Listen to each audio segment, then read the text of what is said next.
Tonight on the program, understanding Thailand's bureaucracy and why the government is only pushing for reform now. We also discover the difficulties in addressing bureaucratic reform and what Thailand can learn from other countries. And the new U.S. ambassador to Thailand on strengthening diplomatic relations and Brooklyn pizza. สวัสดีค่ะ I'm Nad Bunag and welcome to This Week with Thai PBS World. Thailand wants to become more competitive, digital and business-friendly to catch up with the rapid changes in the world. Behind that ambition, though, there is a huge problem, which is a bureaucracy that remains difficult to reform. So what would Thailand's bureaucratic reform mean for the country's future as well as its competitiveness? Last week, the cabinet approved guidelines for bureaucratic reform within government agencies and state organizations.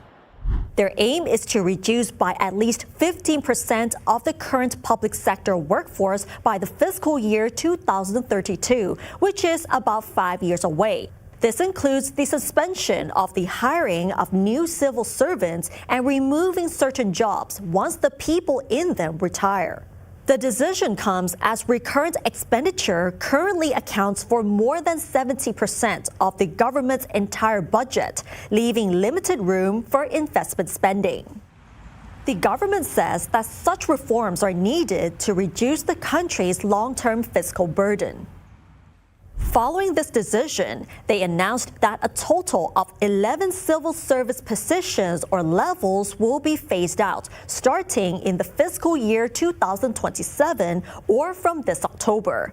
These are the positions that will no longer be accepting new candidates when civil servants in these jobs resign or retire. So government agencies will gradually remove these positions following the announcement. Apart from getting rid of some jobs, they have also considered rolling out other measures to reduce manpower. These include early retirement to encourage civil servants to leave voluntarily, which they say will help free up staffing quotas and reduce government spending. It also plans to suspend promotions to prevent the management structure from becoming top-heavy, as well as reform of pensions and other retirement packages because that soaks up a huge amount of money. To reach the goals will not be easy, though, as removing positions and restructuring the bureaucracy also involves long-term institutional commitments. Apart from removing some job positions, merging some government agencies has also been discussed as a way to reduce duplication of work and duties, save taxpayers' money, and make the government more agile. Winding down a government organization is not as simple as deleting names from an organizational chart, though. And now let's get an overview of how many civil servants are there in Thailand. According to the Office of Civil Service Commission, there are about 3 million government officials, 1.7 million of whom are civil servants.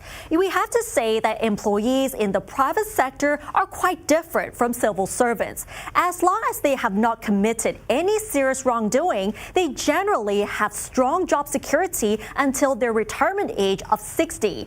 That makes it difficult to remove underperforming employees or reshape the workforce when it needs change. And the system has become deeply entrenched, making Thai civil service reform very difficult. And this rigid system is one of the factors contributing to the red tape and the inefficiency in the government. And these civil servants are working in various ministries and government entities, with most in the ministries of education, public health, and the list goes on. Looking at how many civil servants there are, it is not as significant as the government's budget allocated to pay for these people. The government's budget worth 3.7 trillion baht in the fiscal year of 2027 was proposed to Parliament back in June. And the budget's allocation just to pay these civil servants and other government officials officials was declared to be 852 billion baht, and that is already about 22% of the entire government budget. But there are also hidden costs coming from the central fund with about 572 billion baht. That is a total of 1.4 trillion baht allocated for civil servants. According to the Parliamentary Budget Office, a lot of this is not just their salaries. There are also payouts that are related to their welfare benefits as civil servants, such as hospital fees, pensions, and other allowances. This also includes when these civil servants are promoted to higher ranks, which means their salaries also need to go up. For this reason, the Parliamentary Budget Office suggests the government reforms its welfare benefits for civil servants and its human resource management to improve its efficiency. This could help reduce pressure on the central budget from non-emergency or non-essential spending and free up more funding for investment to boost the country's economy. So it is not just the private companies going through major restructuring and layoffs. The government will now have to do the same. Thailand is reforming its bureaucracy, but will the changes make the system easier for foreigners who live, work, and invest here? We look at how the system is seen from the outside. Thailand has vowed to reform its bureaucracy. The government seeks to rationalize public sector staffing, review the structure of agencies, and make greater use of digital technology. However, foreigners are likely to judge the system less by how many civil servants it has and more by what happens when they actually have to deal with it. For foreigners dealing with the Thai system, experiences are mixed. Some government services have become easier and more user-friendly, but some procedures can still create uncertainty, especially for those who have to manage the process themselves. One example comes from a foreign lecturer who has worked legally in Thailand for more than a decade. He says he is very happy living in Thailand, but offers these examples only to show where some procedures could still be improved. So every year I have to renew my work permit. Now, believe it or not, for 15 years, I have every year to do exactly the same file. So it's something like 100 pages that I have, not me, but my staff is doing that very, very well. But I have to sign each pages. And basically each page, basically what it is that it's even my A-level certificate, my master degrees, my certificate of English. I have to re-photocopy and re-sign every year the exact same document. I have to say that I don't understand why. Why isn't that kept, numerically? And then if there's anything new, then every year we can renew, we can add up to the credential or something like that. I don't understand. Meanwhile, for foreign investors, bureaucracy is much more than paperwork. A company may deal with Thai authorities at every stage, from investment approval and utilities to permits, hiring, production, and exports. A TDRI researcher says this is where the structure of the bureaucracy becomes important. Businesses may have to work through many agencies and many laws, instead of completing a process through one coordinated system. Foreign investors look at the whole business process. The business-ready regulatory framework, or Be Ready by the World Bank, for example, looks at how easy it is to do business, from getting information and permits to hiring workers and exporting goods. There is another factor though.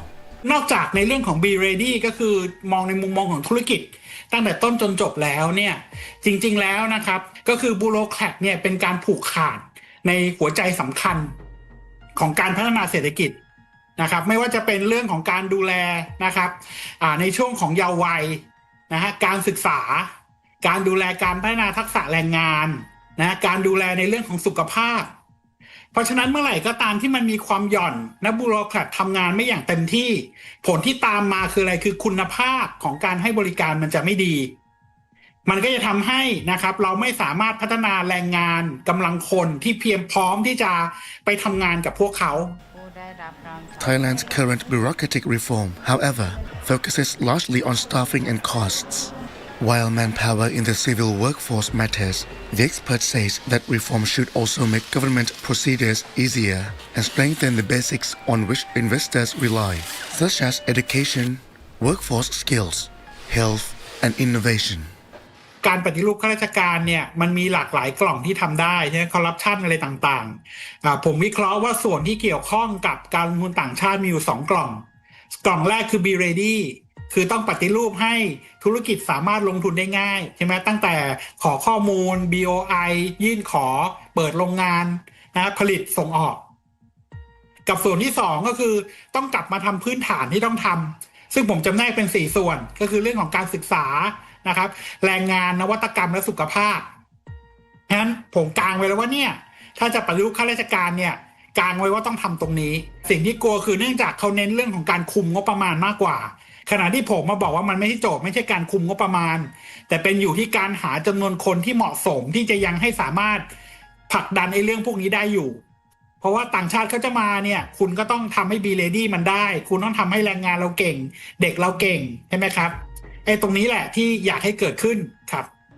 He also says that the way the government works can also shape how foreigners see Thailand.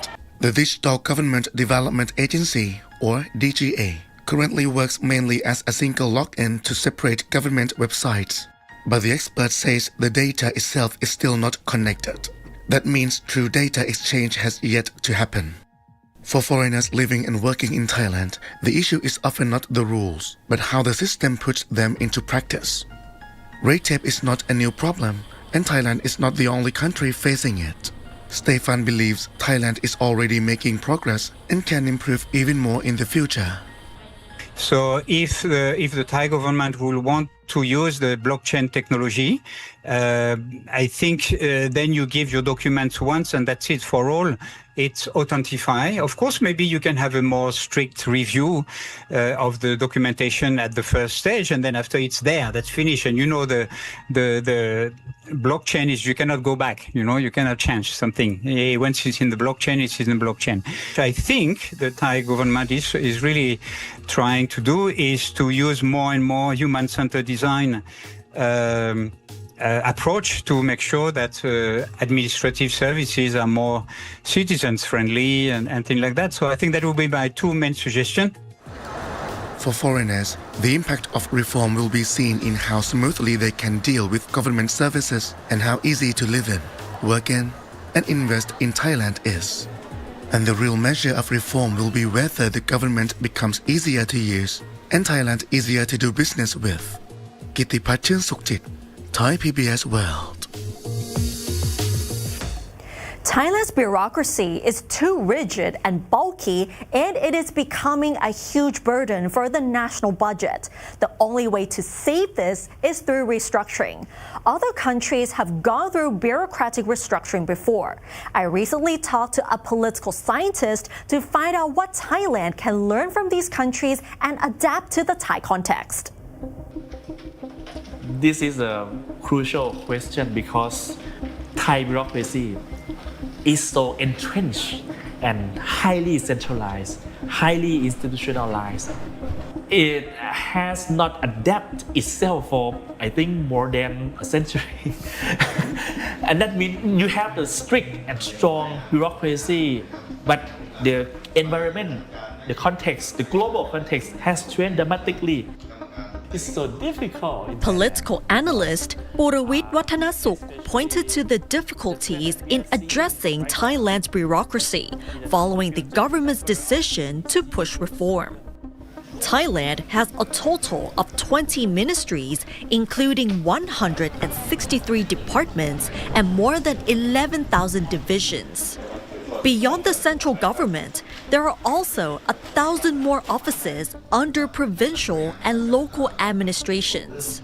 With this bulky structure, Borowitz says that it is no wonder that such bureaucracy leads to red tape and needs to be downsized, given that 70% of the national budget is allocated to pay for it, leaving no room for investment in national development. So when we talk about 70% of the budget that you just to cover this system, what else? What is left for other development in the country? We really need the efficient downsized bureaucracy. That means that we just use less money, make it more proficient, use less money, and that leads to productivity. Okay, over the past decade, the bureaucratic reform has been an issue for I think more than 3 decades. But right now, if we look forward, I don't think that in the next 5 years, given the current system that we are having in the bureaucracy, I don't think our budget can cover all. When the government announced bureaucratic reform, the first target are civil servants. It plans to phase out 11 positions once the current occupiers retire. But cutting job positions may not be the right move. As Borowit believes, bureaucratic reform should start from its own structure, particularly the overlapping duties between ministries and government entities. Other countries took similar approaches to bureaucratic reform. Japan, for example, formed an administrative reform council in 1996 to downsize its government. Eventually, in 2001, ministries had been reduced from 23 to only 13.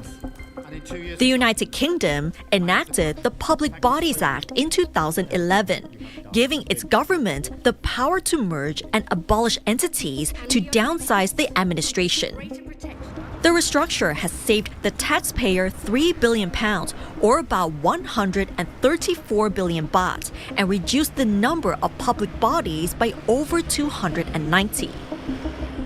Vietnam in 2025 downsized its government from 18 to 14 ministries. As a result, the civil service headcount was reduced by 145,000 positions, while the annual recurrent expenditure was cut by $1.5 billion, or about 49.6 billion baht. If the Thai government really have the political will to reform the bureaucracy, I think it should start from the functions review first to determine what are the necessary functions that we should carry on, how many agencies that can cover this function, and then it will lead to the number of the personnel, budget, resource, any resources that need to perform this function. So I really hope that such move, the function review should occur as soon as possible. Thai bureaucratic reform will never be easy, especially when politics and power struggles come into play. Regardless, Borowit thinks the overhaul is necessary to increase efficiency and agility of the Thai government, which could eventually help increase Thailand's competitiveness, especially if the country still wants to attract foreign direct investment. Thai bureaucracy is highly centralized, but on the other hand, it is also fragmented. That's why many businessmen, many investors, when they come to Thailand, they don't know who to talk, who to contact, because there are many points of contact that you have to make in Thailand. To make it, coordinated and coherent is not that easy in Thailand. If we can have the efficient government, efficient bureaucracy, that means the required procedure will be reduced, and that can lead to the better public service, and that can improve our image of the bureaucracy. Nad Bunag, Thai PBS World. Well, bureaucratic reform will never be easy, as the political scientist has commented that the bureaucratic reform will take at least 10 years, no matter which country it is. And now let's have a look at the other stories making headlines throughout the week in our weekly roundup. Heavy downpours have triggered flash floods, river overflows, and landslides across several districts in Thailand's northern province of Nan since Wednesday morning, blocking multiple roads and bridges and inundating homes. At least 3 people are confirmed dead, and over 10,000 households have been affected, according to the Disaster Prevention and Mitigation Department. Soldiers have been dispatched to Nan province to help evacuate flood victims and to support local officials in rescue and relief operations. Thailand and Australia have agreed to strengthen cooperation in combating transnational crime, including drug and human trafficking, online scams, and cybercrime. The agreement was reached during Prime Minister Anutin Chanvirakul's official visit to Canberra following talks with his Australian counterpart Anthony Albanese. Australia says it is ready to deepen cooperation with Thailand in all areas, particularly in combating transnational crime and strengthening economic ties. The Bangkok Mass Transit Authority is preparing for a major operational overhaul as it transitions to electric buses, with a plan to lease 1,520 electric vehicles over 7 years. Delivery of the air-conditioned electric fleet will take place in 3 batches of about 500 EV buses each between March and May 2027. Thailand plans to impose a 450 baht fee on all foreign travelers arriving from abroad next year, with air travelers to be charged first. Tourism and Sports Minister Surasak Pantarewarakul said the fees collected will go to a fund for the development of tourist destinations and be used to provide insurance coverage for tourists. And we'll wrap up today's program with an interview featuring the U.S. Ambassador to Thailand, Sean O'Neill. It's not every day that you'll see an interview combined with pizza making. For this special interview, we're making a Bangkok Brooklyn pizza, a recipe created especially for this occasion. While cooking, we'll get to know the ambassador and talk about a range of issues, including the relationship between Thailand and the United States.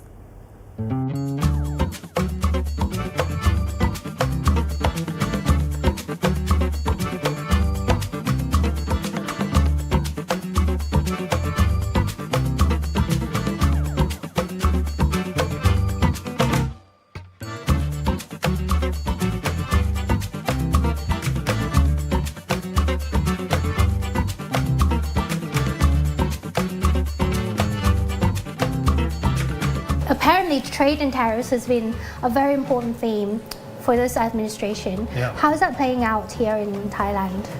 Well, I think the important thing to understand about the president's trade policy is that it's not specific to Thailand, and it's not anything that any country in the world, I think, has done wrong. It's really a question of, the role of our government in protecting American workers and American industry, and frankly, something that we have done wrong for many years, which is, for many years, the U.S. government, over successive administrations, entered into these policies that ended up transferring away a lot of our manufacturing capability, a lot of our industrial capacity, and a lot of the jobs that went with it, the good jobs that went with it. And so many, many millions of American families are very concerned about that. And that's what President Trump is trying to get after, is rebalancing our trade relationships around the world. And I think in a case like we have here in Thailand, our relationship goes back to 1818, and it began with trade. And we entered into a Treaty of Amity and Commerce in 1833. And we've been trading with one another for a very long time. And I think that it's important that every once in a while, just like any relationship, you take a look and make sure it's balanced and reciprocal, and that both sides are getting value and benefit out of it. And that's what we're doing right now. I'm very confident that we're going to be able to do this, and that we're going to be able to move forward with an even more prosperous trading relationship for the next 250 years. Is there a message, including trade, that gets repeated in meetings here a lot? When you go into meetings, are there any messages from the administration that you find yourself repeating to your Thai counterparts? Yeah. I mean, one message I talk about is really, I think that if we had a reciprocal, balanced trading relationship, that's going to offer Thai consumers and American consumers more choices. right? And so you go to the supermarket and you're not just going to have one type of cheese from one place. You're going to be able to choose from cheeses from, 10 different countries, including the United States. And you won't just by buying beef from one country, you can choose what kind of beef you want to buy. And, it just gives consumers more choices if these trading relationships are balanced and reciprocal. So, given the 250th anniversary, do we have more events? Are we partying? We are. Yeah, look, I look at it like America is a family, right? And we're celebrating a big milestone in our family this year. We're turning 250. And so just like if you had a big wedding in your family, or maybe your grandmother was turning 100 years old or something like that, you would want to invite all of your friends to come over and celebrate with you, right? And Thailand is our oldest friend anywhere in Asia. And so we're inviting Thailand to come over with us and celebrate this milestone with the American family. So to do that, we're having a number of things all year. We, of course, had an Independence Day party here in Bangkok and up in Chiang Mai. But then just in a couple of months, in September and October, we're going to be having 4 American fairs around the country. Okay. So in Korat, Hat Yai, Chiang Mai, and Krung Thep in Bangkok. So not just in Bangkok, but in the 4 corners of Thailand. Okay. And these aren't going to be like formal diplomatic events where people are wearing ties and, it's going to be open to the public. You come as you are, sanuk, sabai, very relaxed. There's going to be music, there's going to be food, there's going to be displays, and it's something that goes on for a couple of days. And families, Americans and Thais, and anyone else who's here are invited to come and celebrate our birthday with us. Looking ahead in terms of U.S. diplomatic relations with Southeast Asia, including Thailand, how would you describe the administration's priorities now in Southeast Asia, especially Thailand? Peace through strength and prosperity. That's what we're looking at. And I would say, Secretary of State Rubio, in his confirmation hearings, said that when he looks at our foreign policy, this was back in January of last year when he was being confirmed for the job. He said when he looks at our foreign policy, he's going to ask 3 questions. Does it make America safer? Does it make America stronger? Does it make America more prosperous? And I think those are 3 good questions that we should ask ourselves as allies, right? Does this make the U.S.-Thai relationship and alliance safer, stronger, and more prosperous? That's really our priority here, is to work with our Thai allies to make our countries and our world safer, stronger, and more prosperous.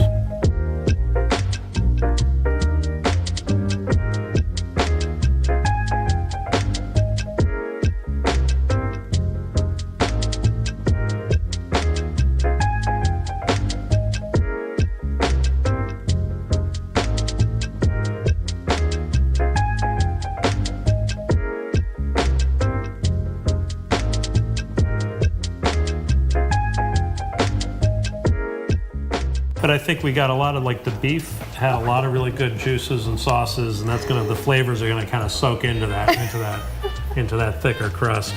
It looks good. We got a few choices here. Again, we came up with American almond. fun ideas, right? So these are American almonds, if you wanted to give it a little bit of crunch. Again, very unconventional pizza topping, but this is an unconventional pizza. Right. So we're gonna try throwing some of this on. California is actually grows almond. Yeah, one of the biggest almond growing regions in the world, as well as produce. Okay, and we got some Thai chili. You want to throw those on? Okay. All of it? Yeah, as much as you think. As much as you think. Just a little bit. Yeah, why not? I'm Thai, the whole so thing, yeah, yeah. let's be Oh, brave let her because rip, you said you like spicy food, so Exactly. yeah. All right. Then we got a little basil, which could be Thai basil, it could be Italian, basil. American basil, whatever. I'm gonna just rip these up. Yep. What do you think? Yeah. Just kind of sprinkle them on. Do you reckon the Italians gonna be angry? I think I don't want to comment on other countries' No. culinary habits, but I will say that one of the great things about American culinary practices is innovation. We should send them some. Yeah. Send them a slice. The rules are off, food and culinary habits, and I It think looks so good. that's one of the reasons why you see also so It many smells- Michelin star chefs here in Thailand is that they're creative, Smells they're very nice inspiring. too. Exactly. Okay. Yep. Okay. And then a little either sriracha or a little bit of lemon juice with and zest. I'll do the lemon. Sriracha. This is Thai.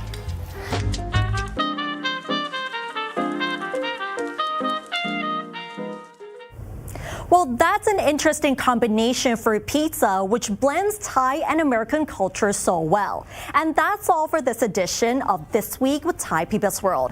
Join us every Saturday at 10:30 p.m. only on Thai PBS. You can also follow us on social media and our website, thaipbsworld.com, for all the latest stories and analyses about Thailand.